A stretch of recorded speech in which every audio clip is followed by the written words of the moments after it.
Use a spoon to break through the froth, or it will seal itself and stop the distillation into the glaire.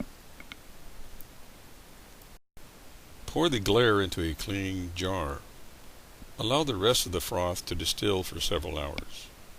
Not all of the froth will distill.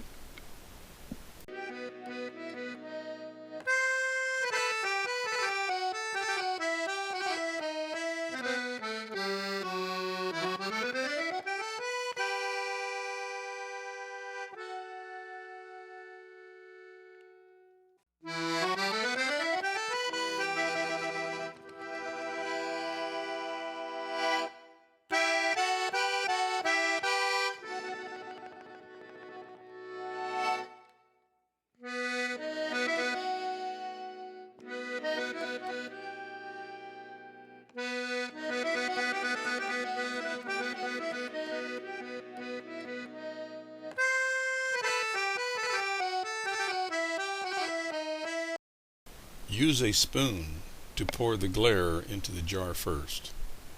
This stops the thick oil from sticking to the spoon. You can stir the mixture with a spoon, or you can put 2 coins in the jar, then place a tight lid and shake vigorously for a minute. You will notice how 2 transparent liquids become opaque and white.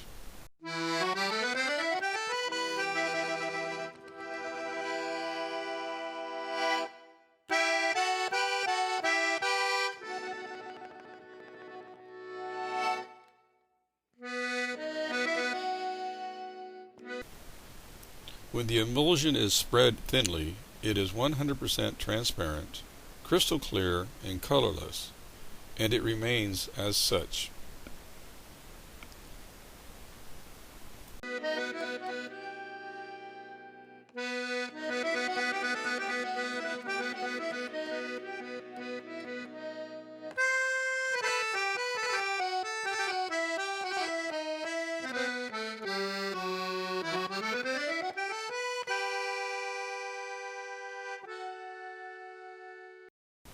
This segment demonstrates how to correctly apply the emulsion as an oil out. Do not use a brush. Use only your bare hand. You must rub the entire surface for several minutes. The goal is to make an ultra-thin film. If your hand is easily gliding across the surface, you have too much emulsion. Then you must remove excess emulsion with a dry, lint-free cheesecloth or towel. And also wipe your hands dry. Once you do this, re-rub the surface again. You may have to repeat this process several times. The goal is to rub until you feel a tug or a resistance to your rubbing.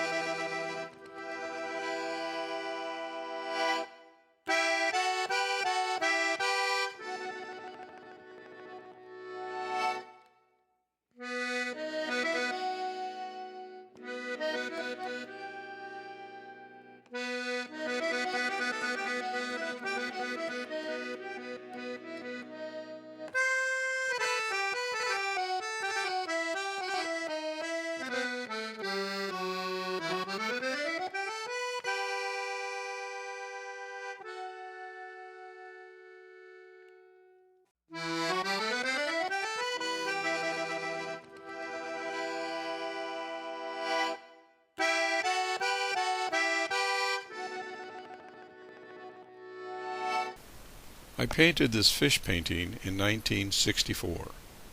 A year ago I began a new version. I started with drawing with vine charcoal, then used a brush and waterproof ink. I then applied a transparent brown monotone in oils, then finished with bright oil paints a la prima. The painting is 24 inches by 30 inches, is painted on a half-inch thick birch plywood prepared with traditional gesso.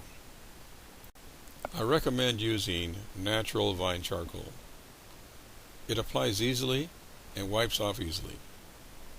I begin with the charcoal, then I remove most of it. Black waterproof in the ink is then applied with a fine-haired brush. One can choose to draw in a rough, sketchy manner, as I am doing, or one can draw in great detail.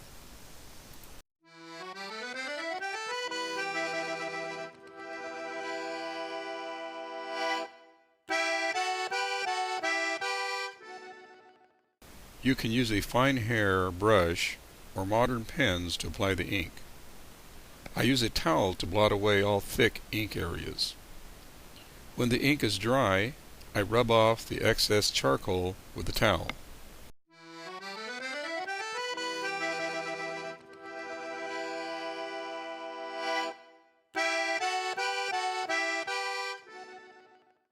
I will copy this portrait with tracing paper. Artists use tracing paper to copy an image. Then they use the transfer method to draw that image somewhere else. When the tracing is finished, turn the copy over.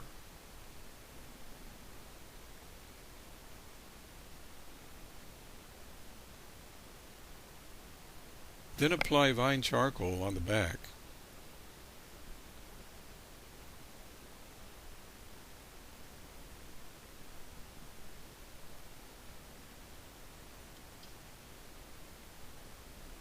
With your finger, rub off the excess charcoal.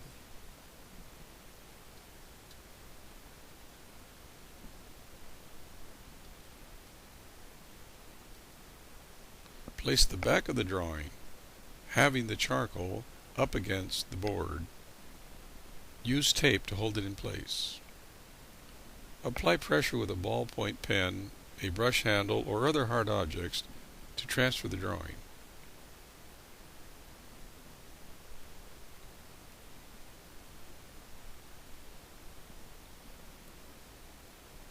Once the transfer is completed, you can use charcoal or ink to improve the drawing, adding details.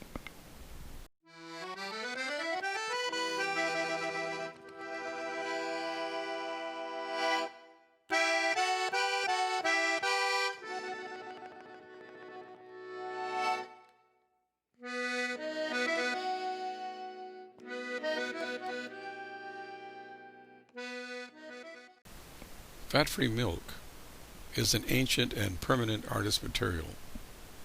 There are many ways to apply the milk to prevent the charcoal from smudging. Using wide or narrow brushes will smear the charcoal.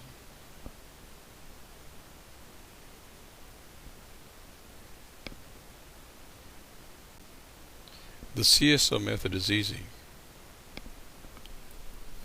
First, you must remove all the excess charcoal from the drawing. Then use a thin cloth.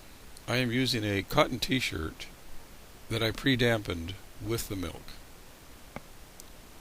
Using a flat brush, I apply more milk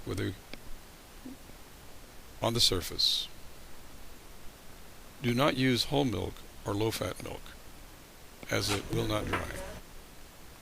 Place the drawing in the sun and allow it to dry bone hard before applying the oil out or the painting.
Aguado is an ideal oil out for large paintings. Mix 1½ spoons of chalk with 1 spoon of the sun oil. Then grind well together.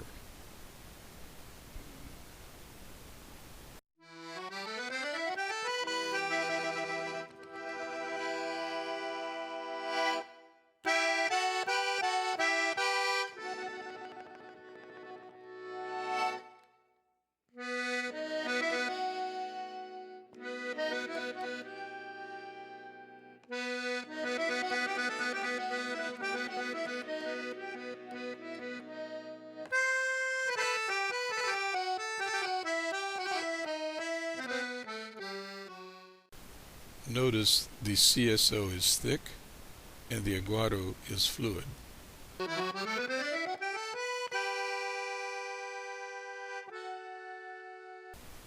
Aguado can be applied with a brush or the bare hand. Apply it equally all over the surface. Then use a dry lint-free cloth to remove all the excess.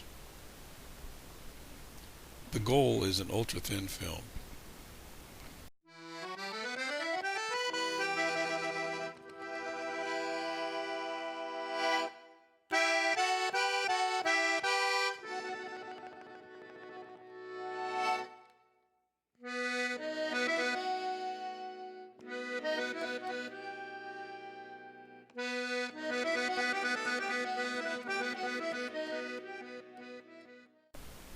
Brown oil paint is rubbed onto the wet oil out of aguado. The paint is thick and viscous. Do not liquefy the oil paint. A firm soft hair brush or a stiff hog hair bristle brush lets you rub the paint thinly. This thin paint layer is called a glaze. A glaze is transparent or translucent, and the colors beneath it can be seen.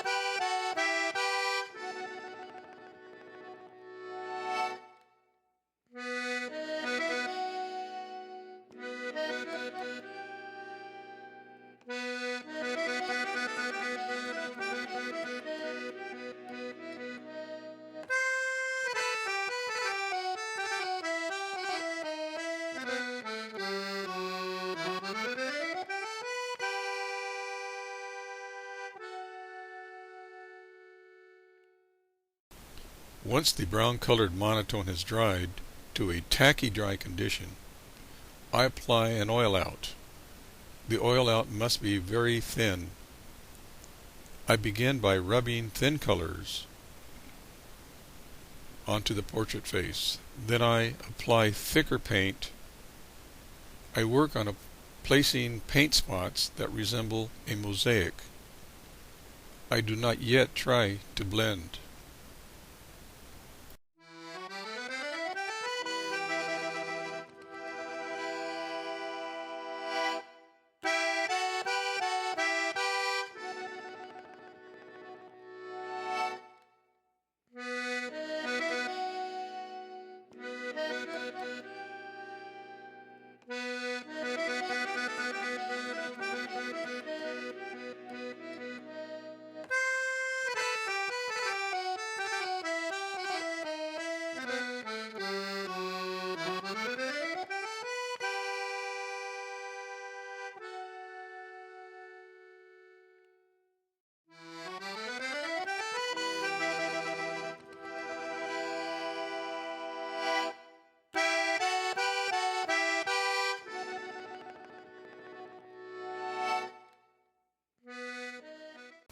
Once the mosaic is finished, we can begin to blend.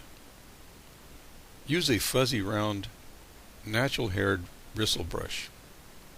Use a towel to vigorously remove all the paint off the brush's hairs. The tips of the natural bristle brush hairs split into very fine tips. Gently blend with the brush tips. Keep a dry towel in your free hand and remove excess paint as needed. Blending is done with a brush that is almost dry.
I recommend round ferrule brushes only.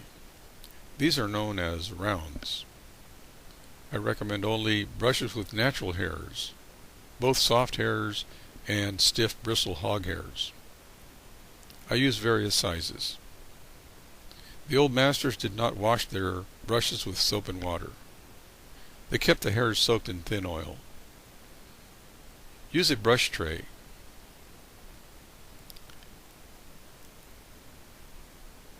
Elevate one end with a small object and don't allow the brush tips to touch the edge. Change the oil when it thickens in about 6 months. I shorten the handles of my brushes for better control while painting.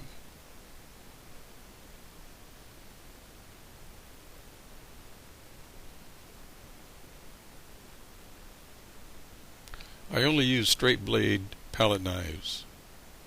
These are from the 1950s and were designed by the great American artist Frederick Talbot. Substitute knives are available in art stores.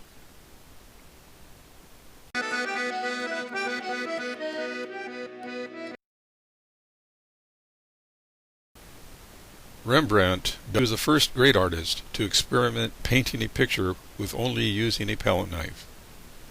Palette knives allow exciting paint effects that you cannot achieve any other way. Use a brush to soften some of the edges.